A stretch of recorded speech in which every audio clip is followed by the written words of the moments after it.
दोस्तों, स्वागत है आपका द पॉइंट ग्रुप इंस्टीट्यूट में। इसमें आज हम आपको 15 मई 2022 फर्स्ट शिफ्ट का पेपर लगवाएंगे। चलिए चलते हैं प्रश्नों की तरफ। पहला प्रश्न है आपका, एक में कमांड्स होते हैं जिन्हें सिलेक्ट किया जा सकता है।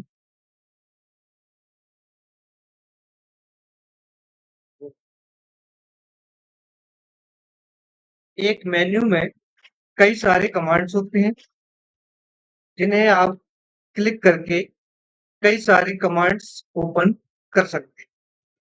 आइकन्स छोटे छोटे बॉक्सेस को कहा जाता है। पॉइंटर ये आपके माउस का पॉइंटर होता है जिसके माध्यम से आप माउस को कहीं भी मूव कर सकते हैं। अगला प्रश्न देखिए, आप एमएस एक्सिस 2010 का उपयोग कर रहे हैं, तो निम्नलिखित में से किस एमएस एक्सिस डेटा प्रकार का उपयोग टेक्स्ट को स्टोर करने के लिए किया जाता है जो टेक्स्ट फील्ड में संग्रहित होने के लिए बहुत लंबी है। आपको बताना है ऐसी कौन सी चीज है जिसमें टेक्स्ट को स्टोर किया जाता है और टेक्स्ट की फील्ड को काफी ज्यादा मात्रा में स्टोर कर सकते हैं।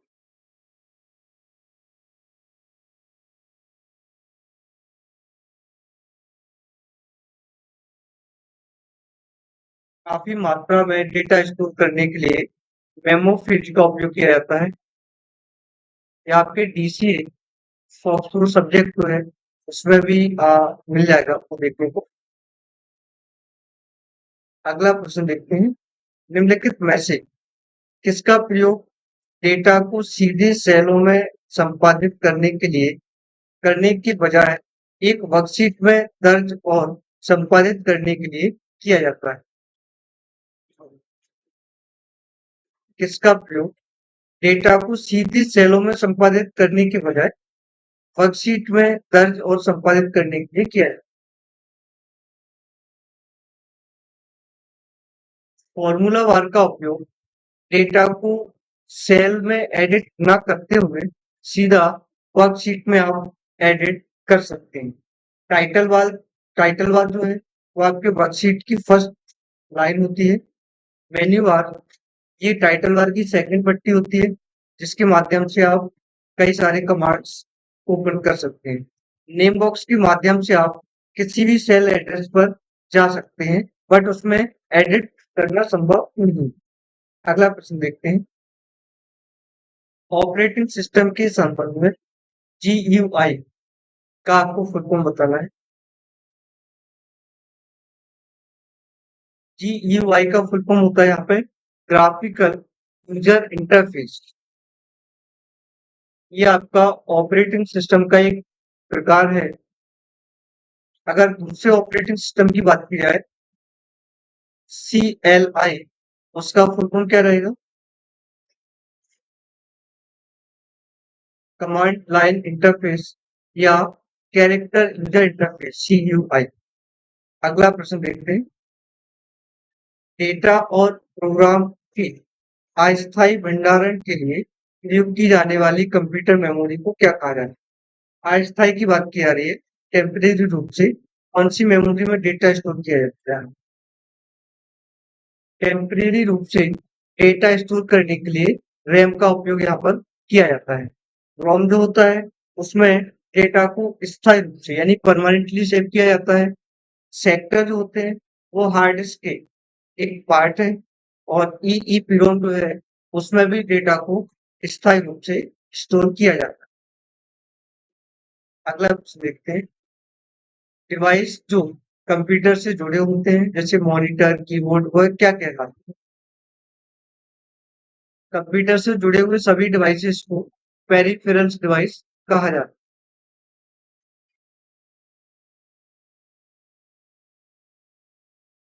अगला प्रश्न देखते हैं, कंप्यूटर में तार्किक संचालन निम्न में से किसके द्वारा किया जाता है? तार्किक यानी लॉजिकल, लॉजिकल ऑपरेशंस को मैनेज करने के लिए एएलयू का उपयोग किया जाता है? इसकी फुल फॉर्म आपको कमेंट सेक्शन में देनी है।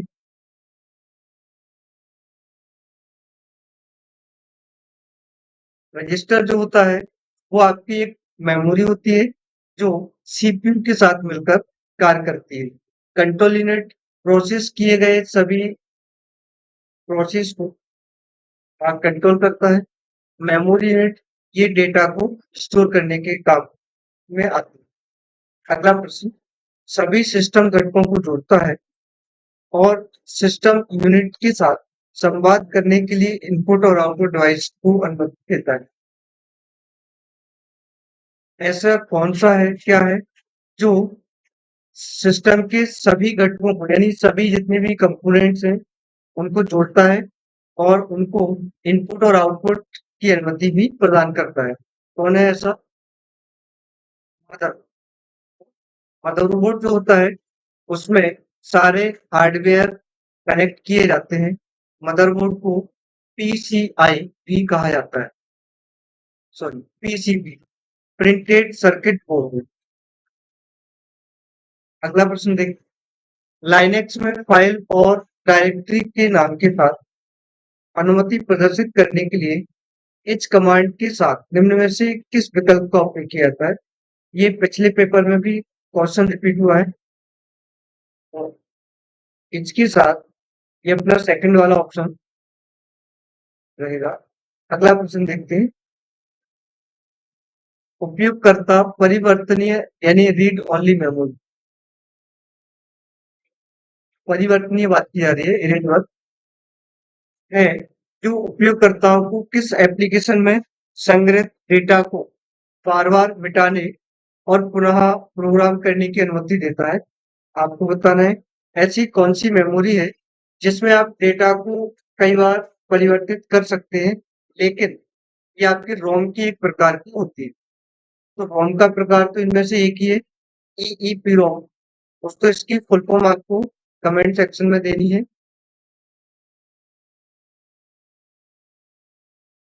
इसकी फुल फॉर्म आपको बतानी है।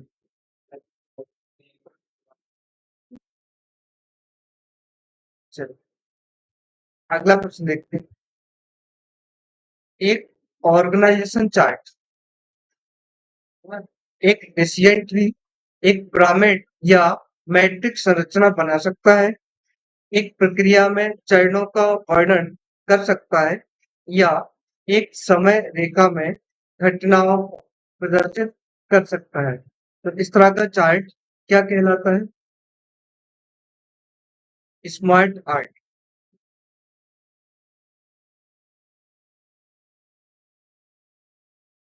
स्मार्ट आर्ट का ऑप्शन आपको किस टैब में मिलेगा?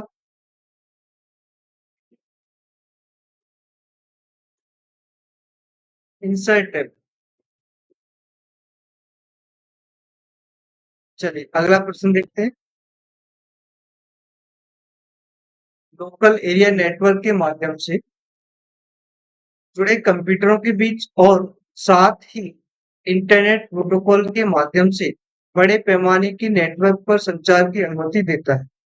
आपको बताना है कि लैन के माध्यम से कंप्यूटरों से किसको जोड़ा जाता है और इंटरनेट के माध्यम से बड़े पैमाने के नेटवर्क को भी इसके साथ जोड़ा जा सकता है। आपको बताना है ऐसी कौन सी डिवाइस है जिसके माध्यम से लैन नेटवर्क को कंप्यूटर से जोड़ा जाता है? लोकल एरिया नेटवर्क जो होता है उसको एनआईसी कार्ड यानी नेटवर्क इंटरफेस कार्ड के माध्यम से कंप्यूटर्स में जोड़ा जाता है। और एनआईसी जो होता है वो आपका एक 45 आरजे कनेक्टर के साथ कनेक्ट होता है। अगला प्रश्न देखिए, स्टोरेज जो बिजली बंद होने के बाद अपने डेटा को स्टोर या अपने पास रखता है ना? उसे निम्न में से किस प्रकार संदर्भित किया जाता है? को बताना है ऐसी कौन सी स्टोरेज है जो बिजली के चले जाने पर भी डेटा को स्टोर करके अपने पास रखती है?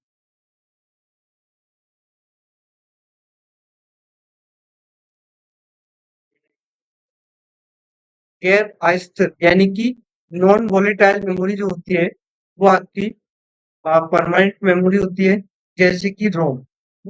इसमें स्टोर किया गया डेटा बिजली के चले जाने पर भी स्थायी रूप से सेव होती है। अगला प्रश्न देखिए, किसी भी बायोमेट्रिक प्रणाली में काम में लिया जाने वाला विशिष्ट प्रतिक्रिया क्रम क्या है? बायोमेट्रिक के संदर्भ में आपको बताना है।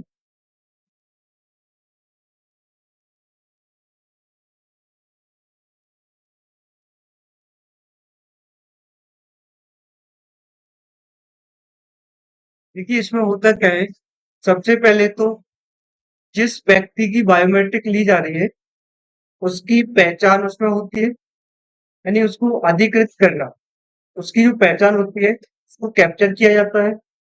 कैप्चर करने के बाद क्या होता है, ये देखा जाता है कि उस कैप्चर किए गए डेटा में उसी व्यक्ति का डेटाबेस है या नहीं। तो डेटाबेस में नामांकन होगा, तभी उस व्यक्ति की पहचान की जाएगी।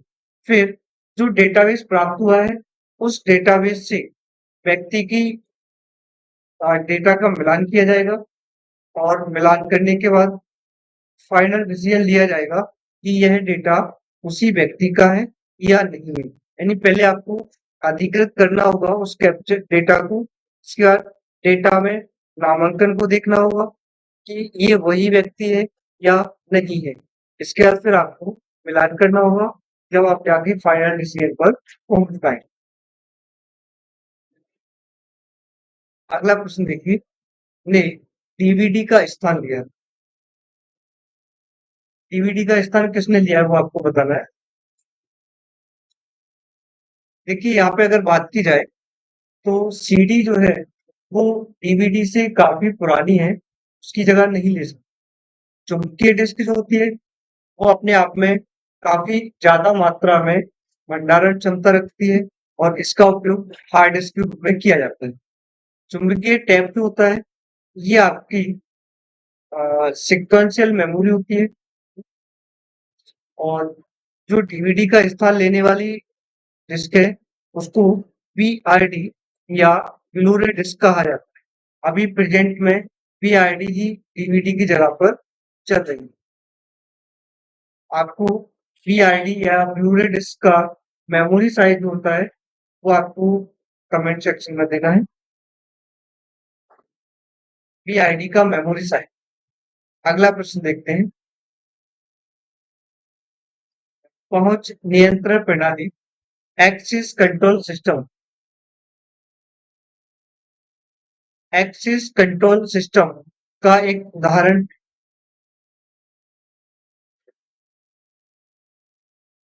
आपको कंट्रोल एक्सिस सिस्टम का बताना है, एक्सिस कंट्रोल सिस्टम का, कि इनमें से क्या है। कंट्रोल एक्सिस कंट्रोल सिस्टम यानी जिसके माध्यम से आप किसी भी एक्सेस करने की आपको परमिशन मिल जाती है। तो आंखों का जो रेटिना होता है उसके माध्यम से आप किसी भी व्यक्ति के अकाउंट को या उसकी पहचान को एक्सेस कर सकते हो, जिसके माध्यम से आप वहां पहुंच सकते हैं। अगला प्रश्न देखिए, कंप्यूटर सुरक्षा के संदर्भ में कुछ छुपाने या छोटी उपस्थिति दिखाने की तकनीक को क्या कहा जाता है?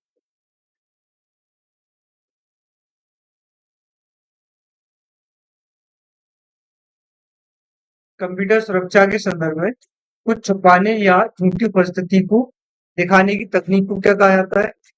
क्लॉकिंग।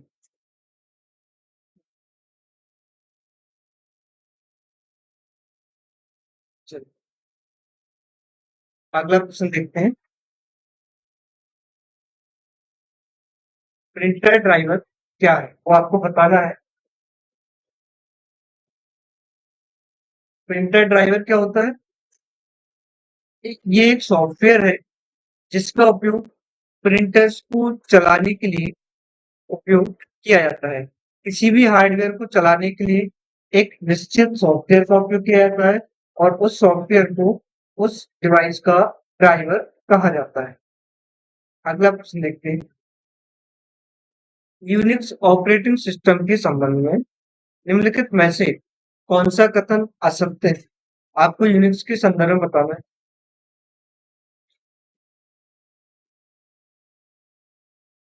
देखिए यूनिक्स जो होता है क्या होता है, ये एक स्थिर ऑपरेटिंग सिस्टम है। जितने भी ऑपरेटिंग सिस्टम होते हैं ना, सारे स्थिर होते हैं, परमानेंट होते हैं। यह एक मल्टी यूजर ऑपरेटिंग सिस्टम है, ये बिल्कुल है। अगर लाइनेक्स की बात की जाती तो Linux single sorry DOS DOS जो होता है वो आपका सिंगल यूजर ऑपरेटिंग सिस्टम है, बट यूनिक्स मल्टी यूजर। यह ग्राफिकल यूजर इंटरफेस प्रदान नहीं करता है। इसका उल्टा डॉस जो होता है वो जीयूआई इंटरफेस प्रदान नहीं करता। ये यूनिक्स जो है वो करता है। यह एक मल्टीटास्किंग ऑपरेटिंग सिस्टम है, बिल्कुल है। आप एक साथ कई सारे काम इस पर कर सकते हैं। अगला प्रश्न देखते हैं। अल्ट्रासोनिक तरंगों के संदर्भ में इनमें से कौन सा कथन सत्य है? अल्ट्रासोनिक तरंगें।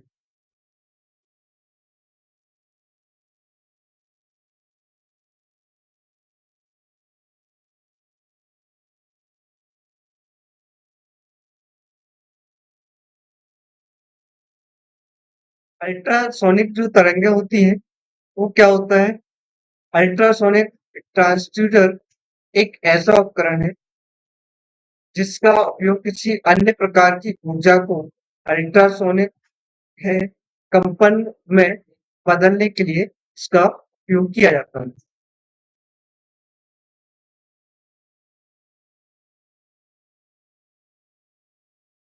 अगला प्रश्न देखिए। निम्नलिखित में से कौन सी एक इमेज कंप्रेशन तकनीक नहीं है जिसका उपयोग फैक्सीमाइल में किया जाता है? आपको इमेज कंप्रेशन की तकनीक कौन सी नहीं है वो आपको यहाँ पे बताना है।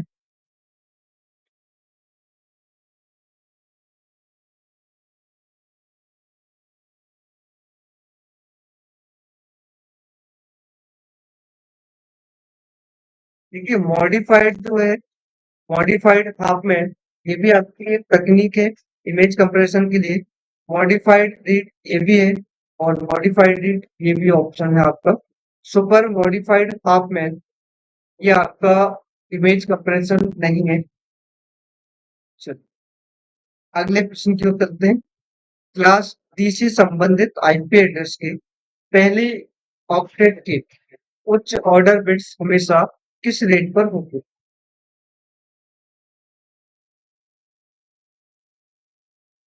क्लास डी आपको बताना है।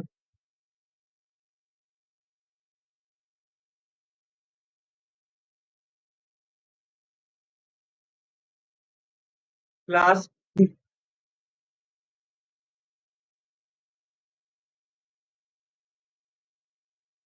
क्लास डी में जो है वो आपका 1110। आप एक बार आईपी एड्रेस की सभी क्लासेस को देख लीजिएगा। उसमें उसमें कौन सी रेंज से लेके कौन सी रेंज तक स्टोर होता है। अगला प्रश्न देखिए। इनपुट आउटपुट सिस्टम में इस पूलिंग के संदर्भ में निम्न में से कौन सा कथन सत्य है? आपको स्कूलिंग के संदर्भ में बताना है, इनपुट आउटपुट डिवाइस के संदर्भ में।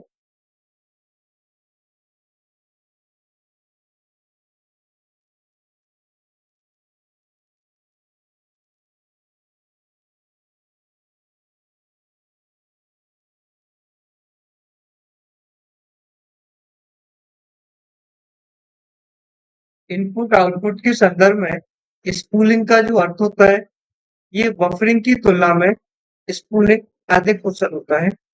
बफरिंग में क्या होता है, किसी भी डेटा को वो वहीं पे रोक कर रखता है या प्रोसेस को स्लो कर देता है। लेकिन स्पूलिंग में ऐसा नहीं है। स्पूलिंग में ना वो काम कंटिन्यू करता रहेगा और पुराने वाले काम को वो पेंडिंग रखता जाए। अगला प्रश्न देखते हैं।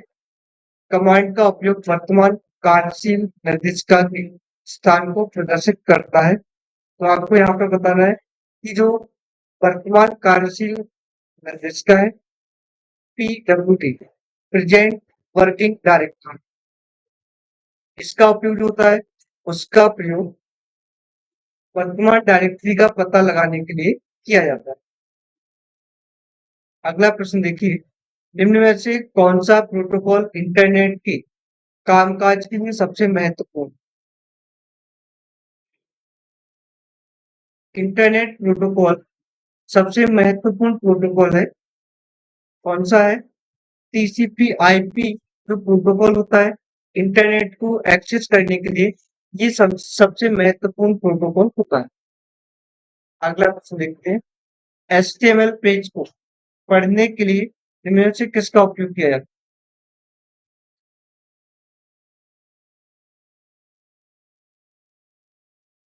देखिए, एचटीएमएल प्रोग्रामिंग भाषा में जो प्रोग्रामिंग की जाती है, उस प्रोग्रामिंग को पढ़ने के लिए वेब ब्राउज़र का उपयोग किया जाता है, और जो प्रोग्रामिंग में जो प्रोग्राम कोड किए जाते हैं, वो आपके वेब पेज के रूप में रखे जाते हैं। वेब पेजों को पढ़ने के लिए ब्राउज़र का ही उपयोग किया जाता है।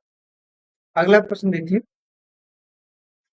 डेटा को स्थानांतरित करने और गति को 224 गीगाबिट्स पर सेकंड बढ़ाने की अनुमति देने के लिए लाइ-फाई सामान्य एलईडी का उपयोग करते हैं। इस संबंध में लाइ-फाई का अर्थ क्या है?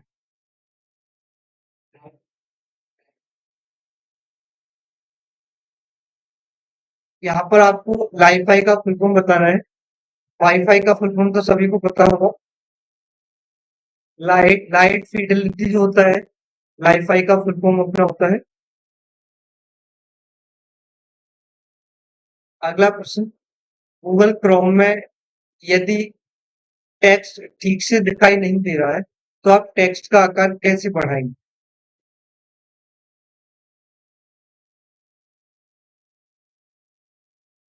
देखिए, यहाँ पे आपको ब्राउज़र में या गूगल क्रोम में ज़ूम करने के लिए शॉर्टकट की पूछी जा रही है। ब्राउज़र में आप किसी टेक्स्ट को ज़ूम करके देखने के लिए या वेब पेज को ज़ूम करने के लिए कंट्रोल के साथ प्लस का साइन आप उपयोग कर सकते हैं। या फिर अगर माउस की बात की जाए, कंट्रोल बटन के साथ स्क्रॉल बटन प्रेस करके भी आप ज़ूम कर सकते हैं। अगला प्रश्न देखिए, एन्क्रिप्टेड टेक्स्ट है, आपको बताना है कि एन्क्रिप्टेड टेक्स्ट कौन से है जिसे एन्क्रिप्शन एल्गोरिथम का उपयोग करके प्लेन टेक्स्ट से रूपांतरित किया जाता है। तो एन्क्रिप्टेड टेक्स्ट कौन से होते हैं वो आपको पता होगा। शिपर टेक्स्ट जो होता है, ये एन्क्रिप्टेड फॉर्म में आते हैं, और शिपर टेक्स्ट को लिखने के लिए हैश फंक्शन का उपयोग किया जाता है। और प्लेन टेक्स्ट जो होते हैं, जो नॉर्मल टाइप के आते हैं या जिनको सिंपल तरीके से पढ़ा जा सकता है, उन्हें प्लेन टेक्स्ट कहा जाता है। अगला प्रश्न देखते हैं, यदि आप विंडो ओएस वाले कंप्यूटर का उपयोग कर रहे हैं, तो स्लीप मोड किसके समान है?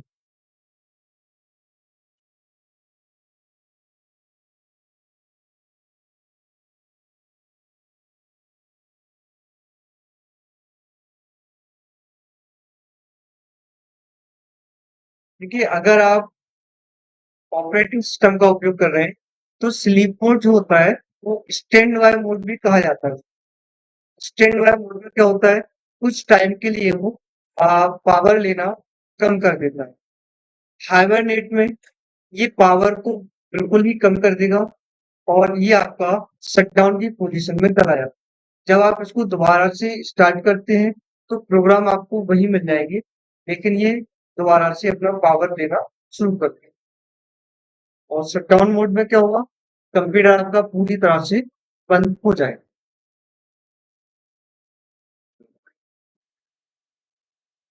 अगले प्रश्न की ओर चलते हैं, ऑनलाइन चैट से आपका क्या अभिप्राय है?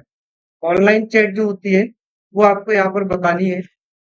ऑनलाइन चैट में क्या होता है, इंटरनेट का एक मानक जिसकी मदद से सभी यूजर्स फाइलें या अपलोड या डाउनलोड कर सकते हैं। ये नहीं हो सकता। क्योंकि चैट में फाइलों को डाउनलोड या अपलोड नहीं किया जा सकता। एक ऑनलाइन प्लेटफॉर्म जहां पर यूजर किसी खास विषय पर लिखित संचार कर सकता है, बिल्कुल नहीं। पेपर के माध्यम से फाइलों और संदेशों को ट्रांसमिशन करना, ये भी नहीं है।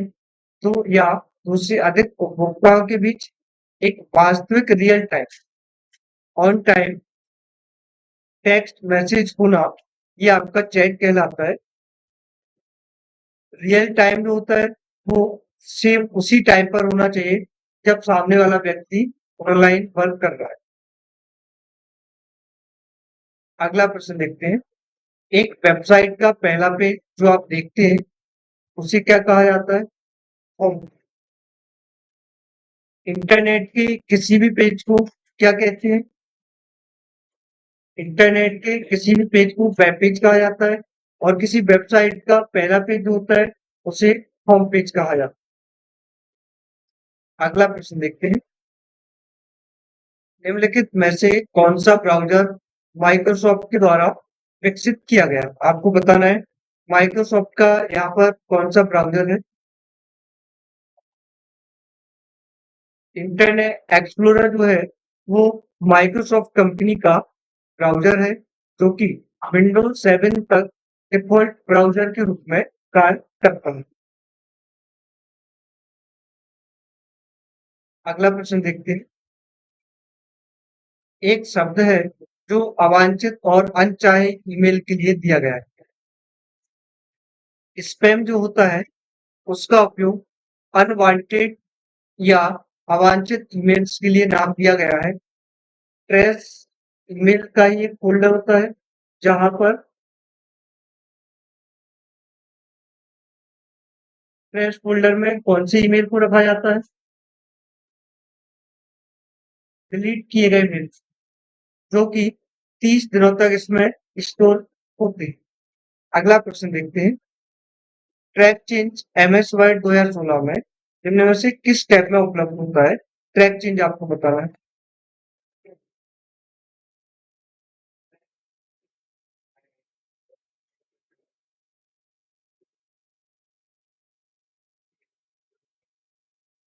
देखिए अपन यहाँ पे ऐसे देखते हैं। पेज लेआउट जो होता है पेज की फॉर्मेटिंग से रिलेटेड होता है अपना।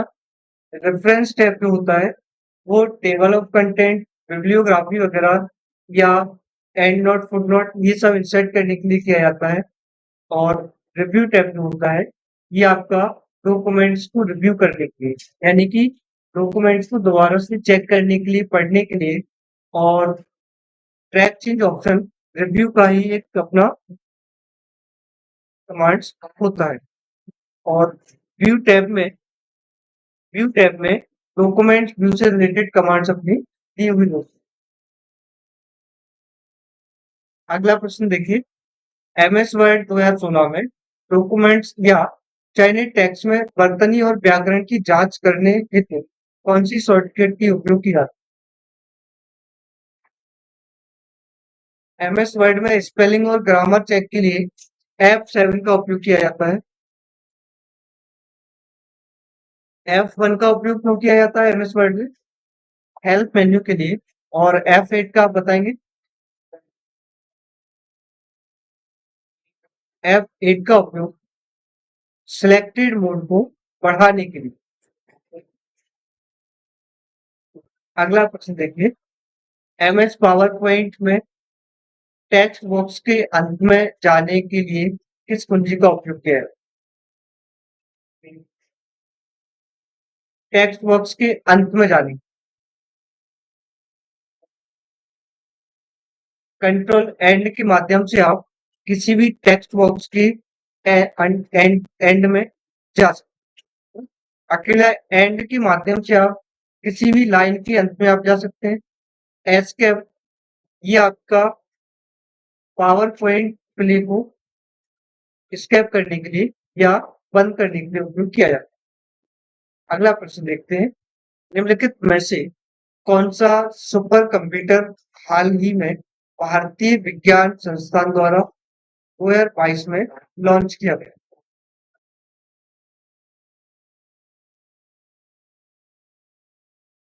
देखिए अगर बात की जाए तो परम 8000 जो सीरीज के कंप्यूटर थे, ये आपका सबसे पहला सुपर कंप्यूटर माना गया है भारत का। और यहाँ पे परम सीरीज का ही एक लेटेस्ट कंप्यूटर लॉन्च किया गया था, जिसे परम वेगा के नाम से जाना जाता है। ये आपका 2022 में लॉन्च किया गया था, सुपर कंप्यूटर था ये। अगला प्रश्न देखते हैं। एमएस एक्सेल में एक वर्कशीट में चार्ट में लीजेंड को जोड़ने के लिए निम्न में से कौन सी घटना सही क्रम में है? आपको लीजेंड जोड़ना है।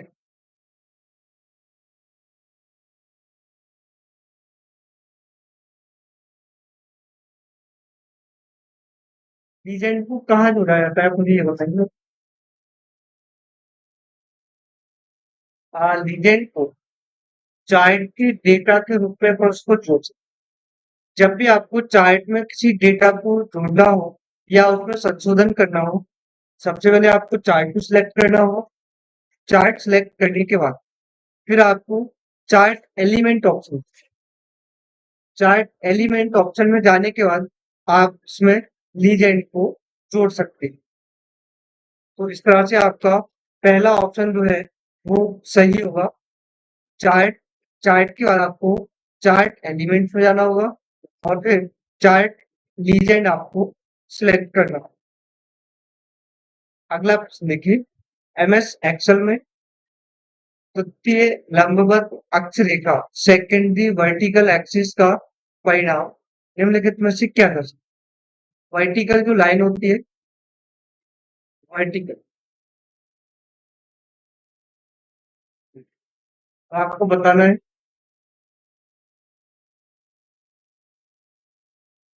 वर्टिकल जो लाइन होती है वो क्या दर्शाती है?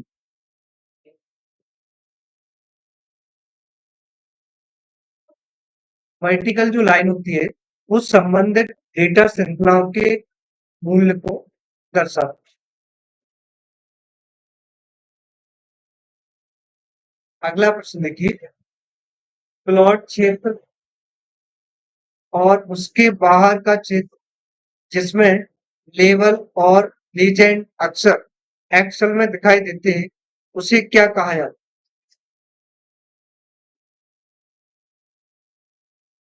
लीजेंड का संबंध किससे है? ना चार्ट एरिया से होता है। अगला प्रश्न देखिए। एमएस वर्ड 2016 में change case command home tab के किस ग्रुप में होती है? तो आपको पता होगा चेंज केस कमांड जो होती है होम टैब के फोर्थ ग्रुप में पाई जाती है। अगर बात की जाए चेंज केस कितने प्रकार के होते हैं? 5 प्रकार के चेंज केस आपके होते हैं। क्लिपबोर्ड जो होता है वो आपका होम टैब का पहला ग्रुप होता है, जिसमें आपकी 4 कमांड्स आपको देखने को मिलती है। पैराग्राफ ये आपके थर्ड नंबर का ग्रुप है होम टैब का। और स्टाइल जो होता है वो आपके फोर्थ नंबर का ग्रुप आपका होता है। अगर प्रश्न पूछा जाता है होम टैब का सबसे अंतिम ग्रुप कौन सा होता है, तो आप ये कमेंट सेक्शन में बताइए।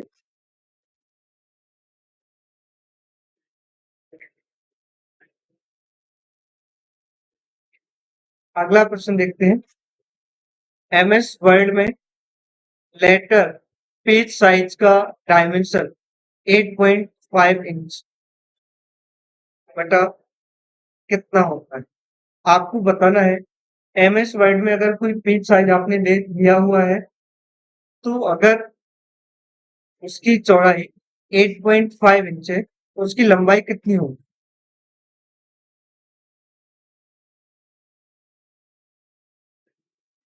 आपको पेज साइज सभी याद रखने हैं।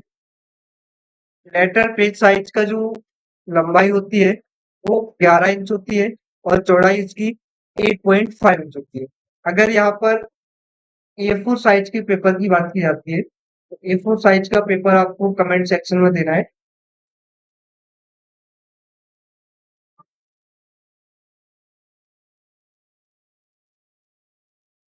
अगला प्रश्न देखते हैं।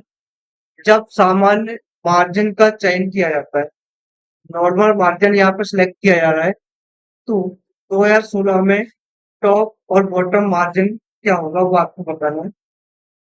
आपको नॉर्मल मार्जिन के संदर्भ में बताना है।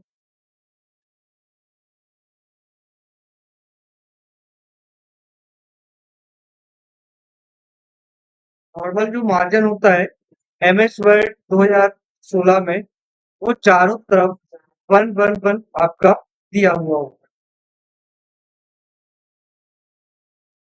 तो आपको यहाँ पे मार्जिन भी सारे याद रखने हैं। कितने प्रकार के मार्जिन इसमें अपन सेट कर सकते हैं। अगला प्रश्न, एमएस वर्ड में इंडेंट को हटाने के लिए हमें कर्सर को अनुच्छेद की पहली लाइन के रखना होगा और बैक स्पेस कुंजी आपको प्रेस करनी। आपको बताना है अगर आपको इंडेंट को हटाना है तो कर्सर को लाइन पर कहाँ आपको रखना होगा।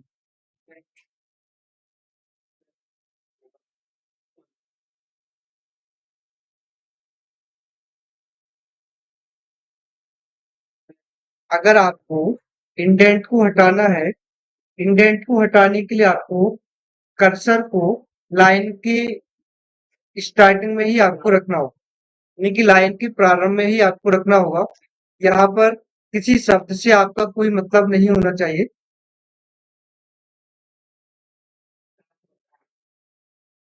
अगला प्रश्न देखते हैं, एमएस वर्ड, एमएस एक्सेल ये किस प्रकार के सॉफ्टवेयर के उदाहरण है आपको दे बताना है। ये जो होते हैं एप्लीकेशन सॉफ्टवेयर होते हैं। अगर यहाँ पर अलग अलग पूछा जाता तो एमएस वर्ड जो है वो आपका वर्ड प्रोसेसर सॉफ्टवेयर है। एमएस एक्सेल जो है वो आपका एक स्प्रेडशीट या इलेक्ट्रॉनिक स्प्रेडशीट सॉफ्टवेयर है और ये दोनों ही एप्लीकेशन सॉफ्टवेयर की कैटेगरी में शामिल होते हैं। अगला प्रश्न देखते हैं, ईईपीरोम की सामग्री कंटेंट को का उपयोग करके मिटा दिया जाता है। आपको बताना है किसका उपयोग करके ईईपीरोम में लिखे हुए डेटा को आप मिटा सकते हो।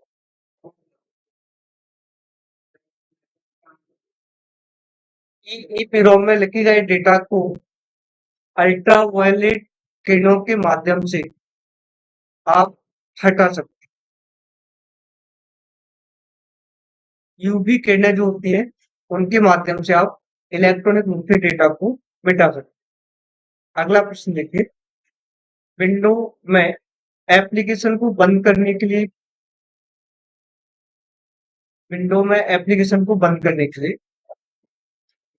Alt F4, अगर यहाँ पे हम किसी प्रोग्राम के डॉक्यूमेंट्स विंडो को बंद करने की बात करते तो कंट्रोल F4 या कंट्रोल W एमएस वर्ड में अगर बात की जाती। अगला प्रश्न देखिए, एमएस पावर पॉइंट के किस मेन्यू आइटम में लेआउट विकल्प आपको दिखाई देता है।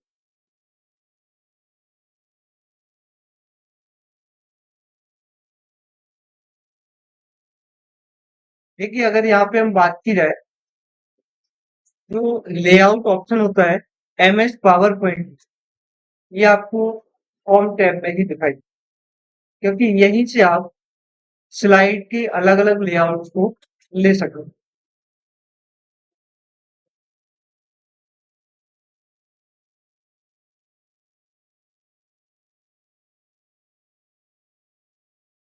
अगला प्रश्न देखिए, एमएस एक्सेल का इनमें से कौन सा फंक्शन किसी विशिष्ट टेक्स्ट स्ट्रिंग के अंत से कुछ निर्दिष्ट अक्षरों को प्रतिफल रिटर्न के रूप में देगा। आपको बताना है एक्सेल में कौन सा जो फंक्शन है वो किसी टेक्स्ट के अंत से या लास्ट के अक्षरों का मान लौटाएगा।